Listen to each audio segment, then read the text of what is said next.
Happiness is freedom. Freedom is having the choice to spend your time doing things that inspire you. Most people want freedom, but many people don't have a clear objective, a roadmap, or a strategy to achieve it. Everyone deserves to live an inspired and free life. I believe that when we're free and able to focus on our most meaningful work, we simply become better human beings. We can give more, care more, support more, and love more. I'm an investor, a trader, and an entrepreneur, and I get to spend every day doing what I love. At the age of 29 years old, I became financially free, and since then my mission has been to help and inspire other people to achieve the same so that they can be more of who they really want to be. Always Free is about having a free mind, being free to question the status quo, free to take risks, free to say no, free to say yes, free from social idealisms, opinions and beliefs, free to disobey, and free to wake up every day and spend your time to make a difference that inspires you. You can have it all. Living a life designed by you isn't a stroke of luck or a result of circumstance. It's a choice. So if you want to learn how to become free and live an inspired life, join me for the #1 show for financial empowerment and wealth creation as I share my insights, tips, strategies and advice on what allowed me to be always free. Welcome to the show. I'm your host, Jason Greystone.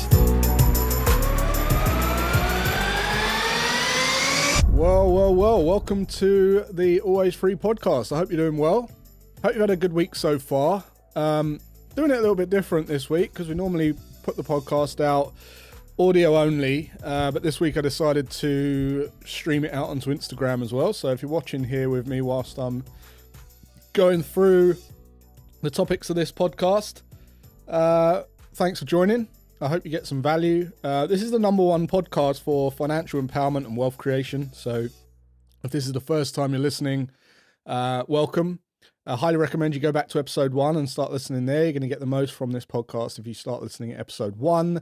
Not only will you get to know a bit about me and my journey and why you should even bother listening to me, but I also structured those episodes in order for to enable to give you the best information to become financially free as efficiently as possible if you implement the strategies in order. And that's why I did it. So if you're not new, welcome back. This week, I'm going to be talking about something that I haven't really discussed too much on. And that's because I try to avoid this particular topic, and it's around social media. There's I've witnessed a lot of people turn to social media coaches. And I'm not saying there's anything wrong with being a social media coach, but what I've witnessed is a lot of business owners, they struggle in business. So they go onto social media, get a little bit of traction on social media, then tell everyone that they should be on social media. And then they kind of have this, you should be doing this, you need to be doing this, do this, do this. And people don't want to be told what to do. People don't want to be told what they should and shouldn't do. They don't like people telling them what to do.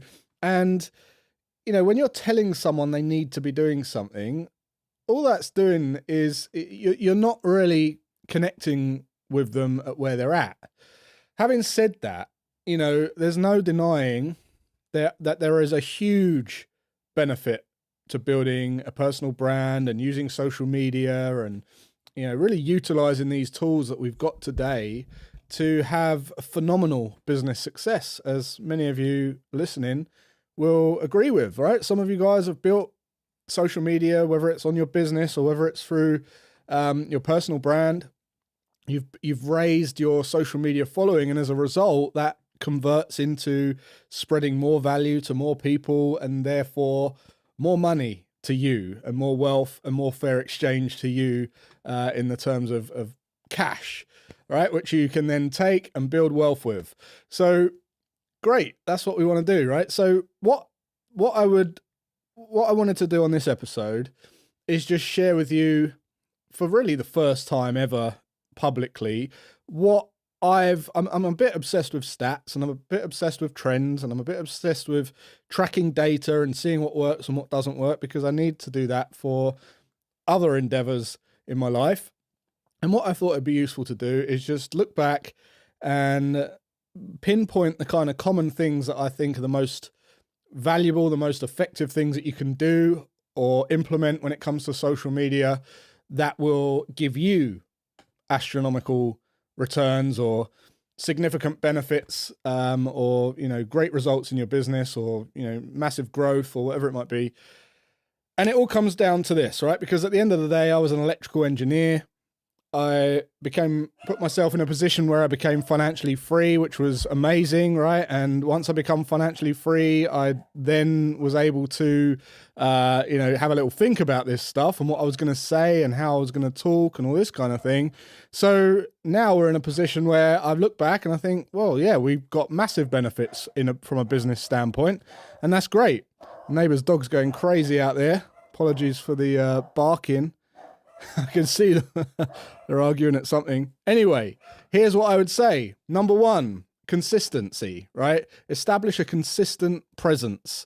Make sure that you post regularly. I think I added up all of my Instagram posts over the last however many years I've been on there, and it worked out that I'd done roughly a post a day, okay?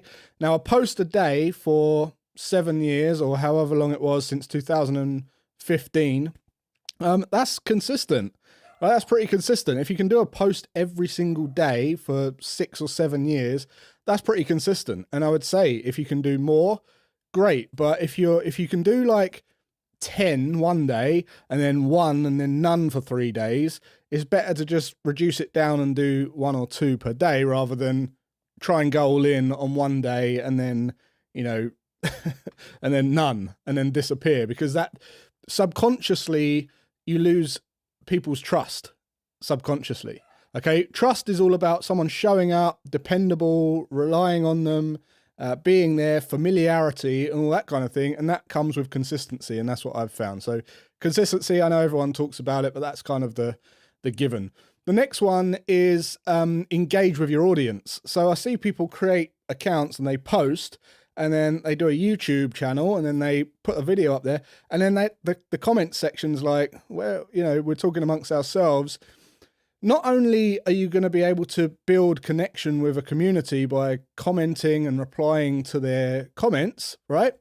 It also shows you care, which is great. So you're going to build a bond and rapport with the customers and the viewers and whoever.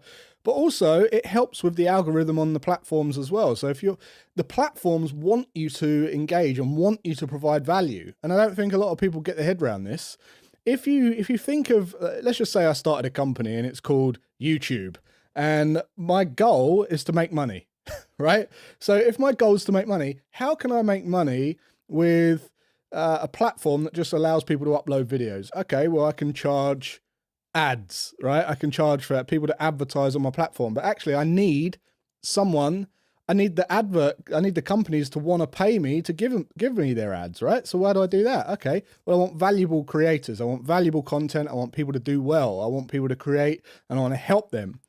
And that's what they're doing. They want you to create good content. They want you to be a good content creator. And they want you to engage with community, and they want you to provide value, and they want you to talk and use all the features on the platform, like the chat and the comments and the gifts and the titles and the background music and all that kind of stuff.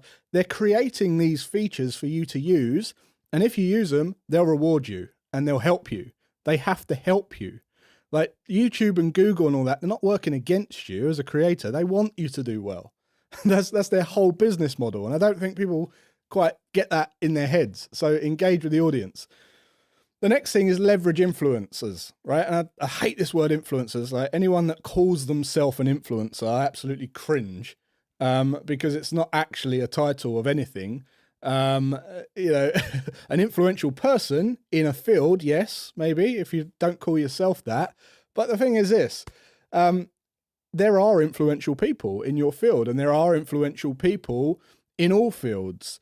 And there's people that we have access to today that we didn't have access to before. You can go on Twitter and message someone who's, a great mind, written 5 books, and now you've got a messaging you back. Okay, that wasn't accessible before. You can engage with someone in the comments section was way out of your reach before. So if you can then connect with them and bring them onto your podcast, or do a feature with them, or somehow partner with them, or collaborate with them in some way, or just even a picture of you reading their book and they tag you and you write a review on their book, or You do a review of their services, all these kind of things. Leveraging influence is going to only do you good. Okay. It's going to get more visibility for you, more visibility to your brand. Their listeners become your listeners, or a small portion of them become your listeners. And that's great, right? That's what we want to continuously keep doing.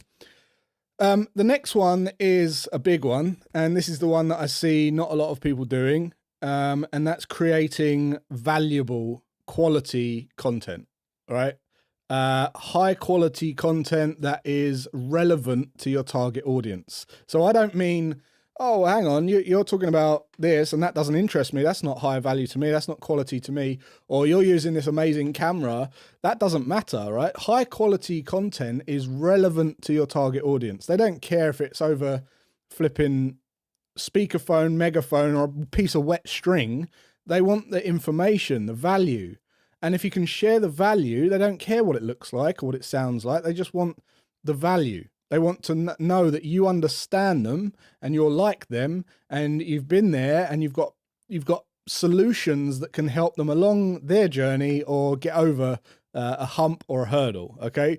So I am, I've seen so many people dilute their message and become very fluffy and trying to please everyone and be all things to everyone.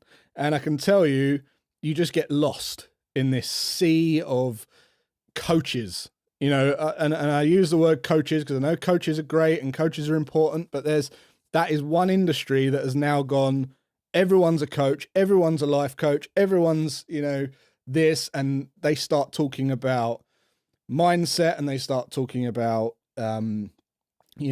physical, spiritual, which is all important. It's all important, but what one do you listen to? What is the actual problem that you're going to help me overcome? Be specific.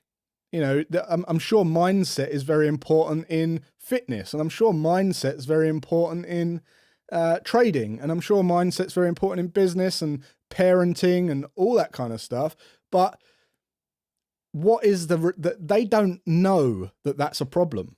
The person who's got the problem doesn't know that mindset's a problem. Otherwise it wouldn't be a problem. Okay. So what problem are they trying to overcome? And it will be the glaring elephant in the room. So you create content that's quality to that, to helping them move the needle on that, right? And then once you get them in and they become part of your tribe, then you can start explaining the more kind of esoteric stuff behind the scenes that you don't go out and advertise, because if you're advertising it, you just dilute. You're the same as everyone else. So try and refrain from doing that. Be really, if it's wealth creation, it's wealth creation. It's money, finance, business, income, investing, trading, maybe. And if it's, health and well-being, maybe don't talk about finance right now. Target something that you think is a major problem for the listener. And then lastly, I don't know if this is the last one. I'll see where I go, but the track analytics. Track analytics. If you're tracking analytics, what gets measured gets improved. And it surprises me at how many people just put the same thing out all the time, over and over and over and over again, and don't actually optimize or tweak or monitor what's working and what's not working, or, change a thumbnail, change a title, change a style of music, or the way you present it, or the lighting, or maybe different times of day, or maybe different platforms for different contextual looking content. Don't put something that you'd put on TikTok on YouTube Shorts, for instance, or don't put something on YouTube that you'd put saved for TikTok. So those kind of things, contextual, and then tracking those analytics to make sure you're always growing, evolving, making sure that the accounts are growing. That's all we care about, right? That's all we care about. Anyone who does social media, all you care about is getting a message out there. Okay. And if you really care about your message, what you're trying to do is get your message out to as many people who will resonate with you as possible. Because whether or not you are doing it for yourself, because a lot of people say, oh, I'm just doing it for myself, my self journey. I'm just doing it for my motivation. I'll just do it for me. Well, don't put it on there then. because what you can't put it out on a social platform if you're just doing it for yourself, right? What you're doing it for, honestly, is your message. A message that you're proud of, that you've overcome, or you're on a journey, and you want that message. That message is important to you, so you feel that it's important to other people. Therefore, you want to share it. And there's nothing wrong with that at all. There's nothing wrong with that at all. But if you're on social media and you're putting anything on social media, you're not doing it for yourself. You're doing it for other people. And the first step might be to admit that, and then you might be more accepting of any money or opportunities that come out of that. Because, that's really what that's the power of using social media for wealth building. So there's plenty more that I could go over. If you guys have got any that you would add in, or you think I've missed any that are really, really important, those are the kind of 5 that I thought were the most important when I look back and kind of look at the most timeless and the most kind of universal ones that would, if I was starting today and I just focus on those 5 things, you'd grow, you'd grow your following. And today my YouTube's had over 4-point-something million views. Podcast got 1.8 million downloads. I don't know how many Instagram followers, 30-something thousand, 40,000, something like that. So for an electrical engineer who was a bit of an introvert, who didn't talk to people or do any public speaking or anything like that, it's not bad. And one thing is obsessed with metrics, stats, measurements, tracking, trends, and that has definitely helped me understand what does work on social media. And I don't profess to be a social media guru. I'm not going to tell anyone you should be doing this, shouldn't be doing that. I'm just sharing with you what's worked with me based from an analytical standpoint. So, and I'm nowhere near to the degree of some of these huge accounts out there, and I'm sure there's way better ways to do it. But if I can share anything that's of value, I think these 5 things would be quite valuable. So that's it. I hope you enjoyed it. Until next week, have a great rest of your day and weekend, and I'll see you then.